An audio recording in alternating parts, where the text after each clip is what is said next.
आत्मसम्मान की रोटी। माँ, तुमसे कितनी बार कहा है मैंने, मेरे दोस्तों के सामने यूं बार बार खांसी मत खाया करो।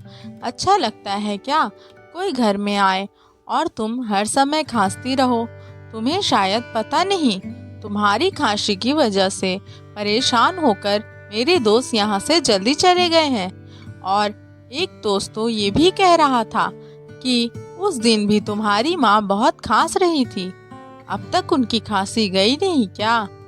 कहीं उन्हें कोई गंभीर रोग तो नहीं? हमें यहाँ आना बंद करना पड़ेगा। और हितेश, तेरे परिवार का ध्यान रख, वरना कहीं इनकी वजह से तेरे परिवार को कुछ रोग ना हो जाए। माँ, आप अपने कमरे से ज्यादा बाहर मत निकला कीजिए, हितेश गुस्से में अपनी माँ कलावती जी से बोला। पीछे से हितेश की पत्नी सीमा भी बोली, हितेश, मैं तुम्हारी माँ को समझा समझा कर थक गई, मगर इनके कानों को तो जू तक नहीं रेंगती। पूरे घर में यूं ही खांसते खांसते घूमती रहती हैं। इन्हें तो इतना भी नहीं पता कि मुंह पर हाथ रखकर खांसी खानी चाहिए। घर में 2 छोटे छोटे बच्चे भी हैं, कम से कम इनके बारे में भी सोच लेती, मगर इन्हें अपने कमरे में एक जगह बैठा ही नहीं जाता।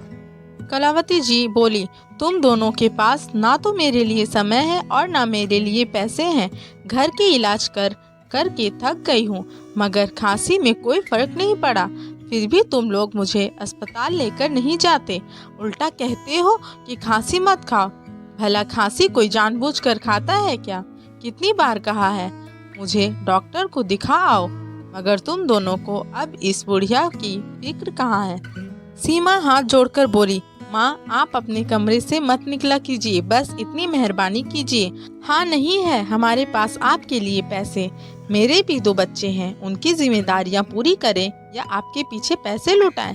आपको तो बस बैठे बैठे मुफ्त की रोटी तोड़नी आती है। काम की न काज की, दुश्मन अनाज की। कलावती जी बोली, बहू, अब तक तो सारे घर का काम तुम मुझसे ही करवाती आई हो। तुमने तो सिर्फ बच्चे बड़े करने में अपनी उम्र बिताई है, मगर मैंने इस मकान को घर बनाने में अपनी उम्र बिताई है। घर की साफ सफाई से लेकर रसोई भी संभालती आई हूँ मैं, मगर आज जब इतने दिनों से ये बुढ़िया खांसे जा रही है तो किसी को रत्ती भर फिक्र नहीं है मेरी। हितेश बोला, माँ, सीमा बिल्कुल सही कह रही है। अब आपकी तो उम्र हो चली है, मगर मेरे बच्चों के सामने तो उनका पूरा भविष्य पड़ा है। आपका तो अब भगवान उठा भी ले तो कोई बात नहीं। कलावती जी बोली, वाह बेटा, अच्छा सिला दिया है तूने मेरी ममता का। अच्छा हुआ जो तेरे बाबूजी पहले ही इस दुनिया से चले गए, वरना अगर आज वह ये सुनते तो जीते जी मर जाते। हमने जब तुझे पाला पोसा तो कभी तेरे दादा दादी को नज़रअंदाज नहीं किया, क्योंकि तेरे आने से उनकी अहमियत कम नहीं हो गई थी।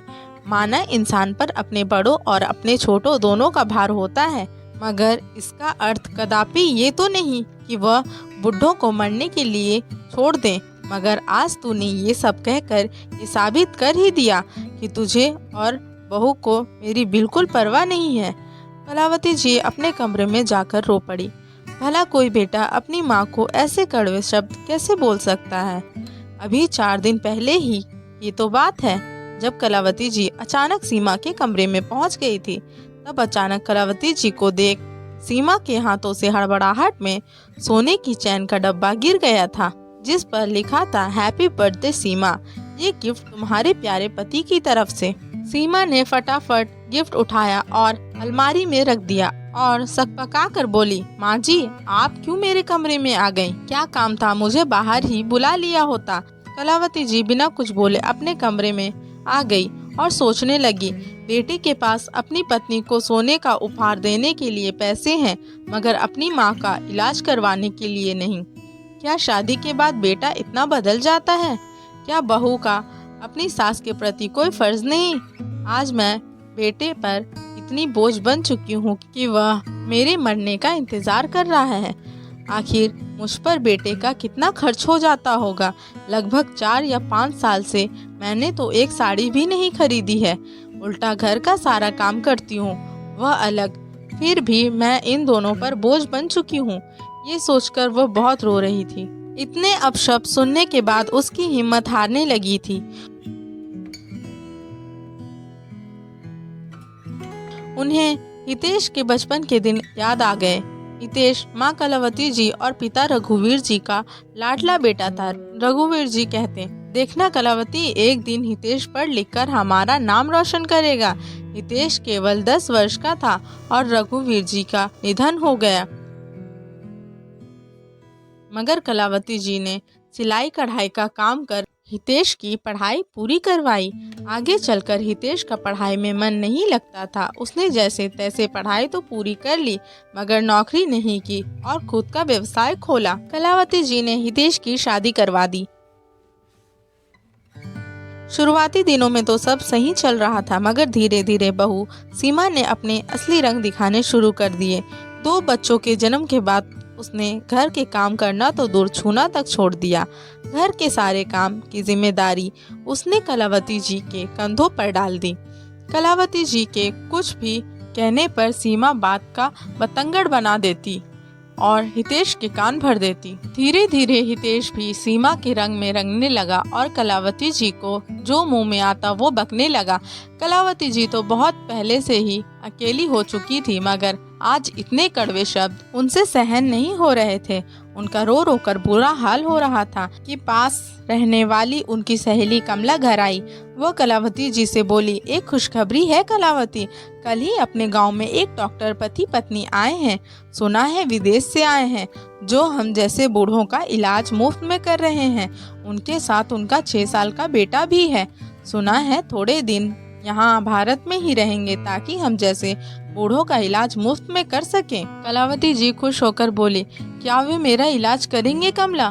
कमला बोली, अभी सुबह ही उनसे अपना इलाज करवा कर आ रही हूँ कलावती, तू अभी चल मेरे साथ, तुझे भी बहुत समय से खांसी है। कलावती जी भी कमला के साथ उन डॉक्टर दंपति के पास पहुंचती है और अपना इलाज करवाती है। उनमें से जो लेडी डॉक्टर थी वह कलावती जी से कहती है, माँ जी आपको एलर्जी वाली खांसी हो गई है, आपको धूल मिट्टी से थोड़ा दूर रहना होगा,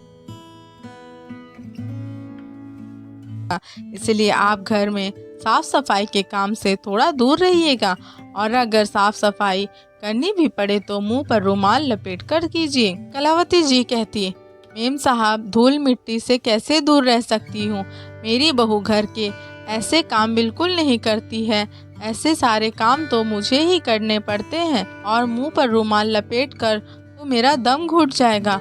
डॉक्टर साहिबा बोली, कलावती जी आपको इस उम्र में बहू के होते हुए ये सब कामों में थोड़ा दूर ही रहना चाहिए।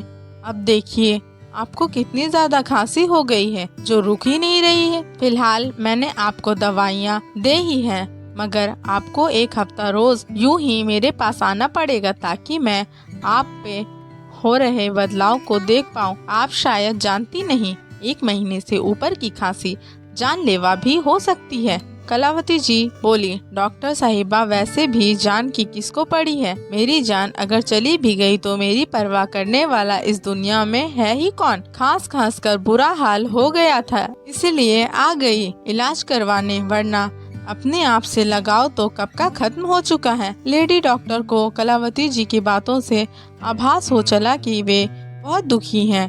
कलावती जी अब रोज उनके पास जाने लगी। बातों बातों में पता चला कि उन डॉक्टर साहिबा का नाम रीमा है और वे दोनों पति पत्नी यहाँ गांव में थोड़े दिनों समाज सेवा करके वापस अमेरिका लौट जाएंगे। कलावती जी की रीमा से अच्छी दोस्ती हो गई थी, उनकी खांसी में भी आराम पड़ गया था। रीमा प्यार से कलावती जी को बा नाम से संबोधित करती।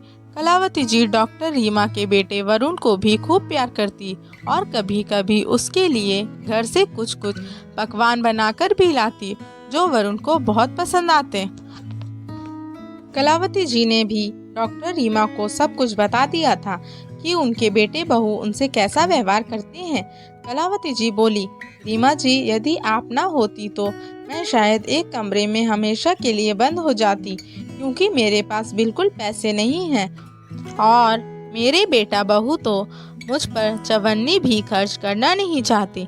रीमा बोली, माँ जी ऐसे बेटा बहू को तो आपको सबक जरूर सिखाना चाहिए।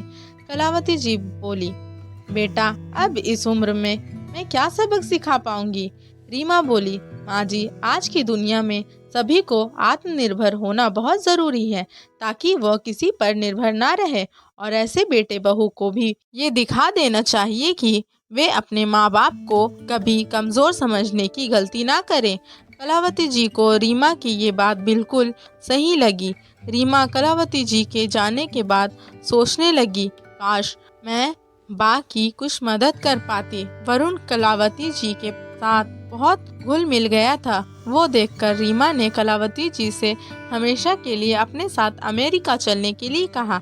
रीमा बोली, माँ जी, हम दोनों दंपति का तो अस्पताल में ही पूरा दिन बीत जाता है। अगर आप वहाँ आकर मेरे बेटे रसोई का काम संभाल ले तो आपकी इनकम भी शुरू हो जाएगी और आप यहाँ आपके ऐसे बेटे बहू के आगे कभी हाथ भी नहीं फैलाने पड़ेंगे। कलावती जी पहले तो सोच में डूब गई, क्योंकि उन्हें इस घर को अपने 60 साल दिए थे, मगर फिर भी बेटा बहू उनके नहीं हो पाए थे। वैसे भी ऐसे बेटे बहू के साथ रहकर अपना सम्मान खोने से बेहतर यही था कि डॉक्टर साहिबा के साथ जाकर आत्मसम्मान की रोटी खाना। कलावती जी ने तुरंत हामी भर दी। कलावती जी भी अब सम्मान की रोटी खाना चाहती थी। रीमा ने तुरंत उनका पासपोर्ट बनाने की तैयारी शुरू कर दी। रीमा ने कलावती जी में एक आस जगाई थी, जिससे कलावती जी बहुत खुश थी।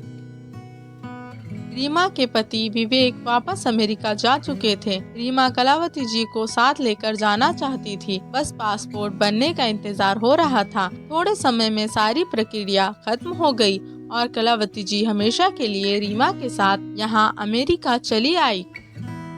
सीमा बोली, अच्छा हुआ बला टली, वैसे भी बुढ़िया यहाँ मुफ्त की रोटियाँ तोड़ती थी। कलावती जी अमेरिका जाकर वहाँ रच बस गई। पूरे दिन वरुण और रसोई संभालती और बदले में पैसे और सम्मान दोनों पाती।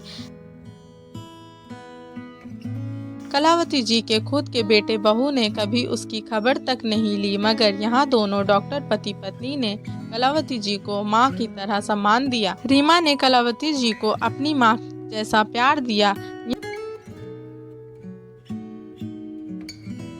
यहाँ आकर कलावती जी ने भी कभी अपने स्वार्थी बेटे बहू को याद नहीं किया। लगभग 15 वर्ष हो गए कलावती जी को।